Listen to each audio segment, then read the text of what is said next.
नमस्कार दोस्तों, social media पर बहुत तेजी से वायरल हो रहा है बाप और बेटी का एक ऐसा रिलेशनशिप जो रिश्ते को तार-तार कर दिया है। दोस्तों, क्या है घटना की पूरी कहानी आप सबको इस वीडियो में सुनाएंगे। लेकिन वीडियो में आगे बढ़ने से पहले मेरे भाई आपसे एक छोटी-सी रिक्वेस्ट है। अभी तक वीडियो को लाइक नहीं किए हो तो प्लीज लाइक कर लीजिए और साथ में चैनल को सब्सक्राइब कर लीजिए। चलिए दोस्तों, आप सबको इस घटना को पूरे अच्छी तरीके से जानने का और सुनाने का प्रयास करते हैं। दोस्तों, इस घटना की शुरुआत होती है कानपुर जिले के एक छोटे से गांव से। उस गांव में एक मनोहर नाम का व्यक्ति जिसकी उम्र तकरीबन 40-45 साल थी। मनोहर की बीवी साथ में रहा करती है जिसका नाम सोनी था। सोनी देखने में बेहद खूबसूरत थी। सोनी की उम्र तकरीबन 30-35 साल थी। लेकिन सोनी के जो घर वाले थे वो सोनी का कम एज में मनोहर से शादी करा देते हैं कुछ घर की स्थितियों के वजह से। जब सोनी मनोहर के घर पर रहना चालू कर देती है तो कुछ सालों में सोनी का एक बेटी होती है। बेटी का नाम दिव्या रखती है और बहुत प्यार से मान जान किया करती है। लेकिन मेरे दोस्त, दिव्या कुछ दिनों में धीरे धीरे बड़ी होती जाती है और दिव्या स्कूल जाना चालू कर देती है। इसी बीच जो मनोहर रहता है जो अपना एक छोटा सा दुकान लगाया करता है चाय का। उस चाय के दुकान से मेरे दोस्त अच्छा खासा पैसा कमा लिया करता है और अपना घर परिवार जो भी चलाना रहता है हर एक शौक पूरा कर लेता है उस चाय के दुकान से। कहीं न कहीं सोनी को ये लगता है कि मेरे पति मेरे लिए और मेरी बेटी के लिए बहुत मेहनत करते हैं, कभी इनको मैं धोखा नहीं दे सकती हूँ। लेकिन मेरे दोस्त जो मनोहर था वो दिव्या के लिए और सोनी के लिए बेहद मेहनत किया करता है। मनोहर को यही लगता है मेरे भाई कि जब मैं मेहनत करूँगा तो मेरी बीवी और मेरी बेटी खुश रहेगी और कुछ अच्छा खासा कपड़ा पहनेंगी और कुछ अच्छा खाना खाएँगी। लेकिन मेरे दोस्त, समय का पता नहीं चलता है, कब समय बदल जाए किसी को पता नहीं चलता है। मनोहर के साथ एक बार ऐसी घटना घटती है जिसका वो कभी कल्पना नहीं किया था कि मेरे साथ इतना ही उम्र में सब कुछ देखना पड़ जाएगा। सोनी को मेरे दोस्त अचानक एक बार तबीयत खराब होता है और तबीयत खराब होने के बाद ऑन द स्पॉट उसका निधन हो जाता है। जब मेरे दोस्त उसका निधन हो जाता है रात में 10 बजे, तो मनोहर बेचारा सोच में पड़ जाता है। कैसे भी करके अपने बेटी को संभालता है और बेटी को बिना कुछ बताए रात भर तो कैसे भी काट लेता है। जब सुबह होता है तो अपने आस-पास मोहल्ले को सबको बताता है। जब बताता है तो मेरे दोस्त वहाँ में गाँव में एक अलग माहौल खड़ा हो जाता है। एक अलग मोमेंट खड़ा हो जाता है। किसी ने कभी कल्पना नहीं किया था कि मनोहर के साथ ऐसा घटना घट सकता है कि जो मनोहर अपने आँखों से देख सकता है। कुछ देर तक वहाँ पर रहने के बाद मेरे दोस्त सोनी का अंतिम संस्कार किया गया। अंतिम संस्कार करने के बाद मनोहर मेरे दोस्त टूट चुका था। जब अंदर-अंदर टूट चुका था तो गाँव वाले और घर के बगल वाले मनोहर को बहुत हिम्मत देते हैं कि जो होना रहता है लाइफ में सुख-दुःख आता रहता है। लेकिन तुम्हारी बेटी है, तुम इसी के साथ रहना और इसी के साथ खुश रहना। लेकिन मेरे दोस्त, कब तक वो गाँव वालों और हित-नात रिश्तेदारों का बात मानता मनोहर। मनोहर क्या करता है, एक बार मार्केट गया था अपने दुकान के सामान लेने के लिए। लेकिन वहाँ पे एक दिनेश नाम का लड़के से मुलाकात होती है। दिनेश मनोहर को अच्छे खासे तरीके से जाना करता है क्योंकि मनोहर दिनेश की ही दुकान से जाता है सामान लेने के लिए। और दिनेश क्या राय देता है कि अभी तुम्हारी सारी उम्र बची है, तुम एक काम करो, अगर बुरा ना मानो तो एक बात बोलता हूँ और तुम शादी कर लो। मनोहर क्या करता है, दिनेश को मना कर देता है और बोलता है कि मेरी बेटी है, मैं उसी के साथ अपना बचा-खुचा ज़िंदगी गुज़ार लूँगा।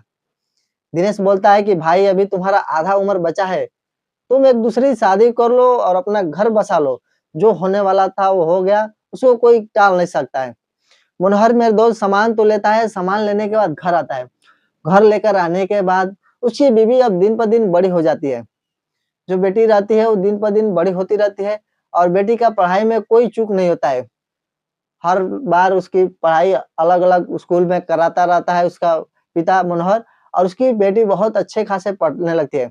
जब उसकी बेटी मेरे दोस्त 20 साल की हो जाती है, जब उसकी पढ़ाई पूरी हो जाती है, पढ़ाई पूरी होने के बाद मनोहर के साथ मनोहर के काम पे हाथ बटाना चालू करती है। तो कहीं न कहीं मनोहर को लगता है कि मेरी बेटी मेरे साथ बहुत मेहनत कर रही है। क्या करता हूँ कि दिनेश का मैं बात मान लेता हूँ और बात मानकर मैं दूसरी शादी कर लेता हूँ। दिनेश का बात मानकर मनोहर दूसरी शादी कर लेता है। ये जो दिव्या थी बहुत बड़ी हो चुकी थी। और जब उसकी बीवी आती है निर्मला, निर्मला आती है तो साफ-साफ मनोहर से बोल देती है कि मैं आपकी बेटी का सेवा नहीं कर सकती हूँ, क्योंकि वो मेरी सौतेली बेटी है और मैं उसकी सौतेली माँ हूँ। जब मेरा खुद का बेटा-बेटी होगा तभी मैं प्यार कर सकता हूँ। बेचारा मनोहर मायूस हो जाता है और सोच में पड़ता है कि काश मैं दिनेश का बात नहीं माना होता, मेरा अच्छा खासा ज़िंदगी और अच्छा खासा दिन गुज़र रहा था बेटी के साथ और विपद का बोझ बन गया है मैं जब शादी कर लिया हूँ तो। अब थोड़ा भी उसका जी नहीं मानता है मेरे दोस्त और इधर-उधर भाग-दौड़ में ही लगा रहता है। लेकिन शादी तो कर लेता है और शादी में अन-बन काना-सानी चालू हो जाता है दोनों का। कुछ दिन तक निर्मला रहती है मनोहर के साथ और उसके बाद कोई अच्छा लड़का मिलता है तो मनोहर को छोड़ के चली जाती है।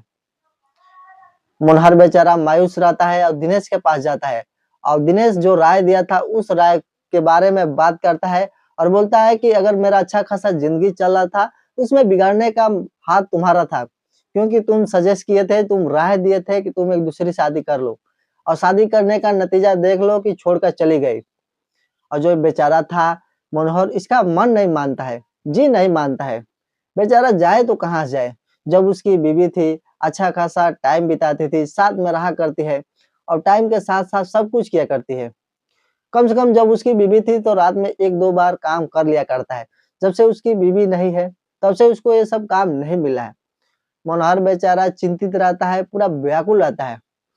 एक बार क्या होता है कि अपनी बेटी के पास बैठा था और बेटी से बोला था कि बेटी इस दुनिया में सबसे अच्छा क्या चीज़ है?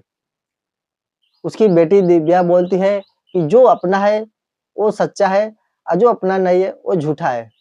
वो भी बात को घुमाती रहती है और उसके पापा जो मनोहर है वो भी बात को घुमाते रहते हैं। कभी-कभार मनोहर अपनी बेटी के पास सो जाया करते हैं और कभी-कभी दिव्या अपने पापा के पास सो जाया करती है।